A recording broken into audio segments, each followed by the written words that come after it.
আলহামদুলিল্লাহ, আল্লাহ তাআলার দরবারে লাখ কোটি শুকরিয়া যে আল্লাহ রব্বুল আলামিন আমাদেরকে সৃষ্টি জগতের শ্রেষ্ঠ মানুষ হিসাবে দুনিয়ার জমিনে পাঠিয়েছেন। আল্লাহ রব্বুল আলামিন আমাদেরকে উদ্দেশ্য করে বলতেছেন, ফাবিআইয়ি আলাই রাব্বিকুমা তুকাযিবান। বান্দা, তুমি আমার কোন নিয়ামতের অস্বীকার করবা? একটা নিয়ামতকেও আমরা অস্বীকার করতে পারবো না।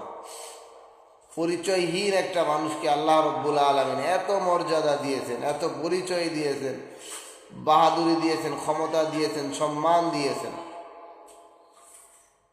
আর দুদিন পর যে সময় আল্লাহ রব্বুল আলামিন আমার দেহ থেকে কি যেন একটা নিয়ে যাবেন, তারপরে মানুষ আমাকে বলবে লাশ।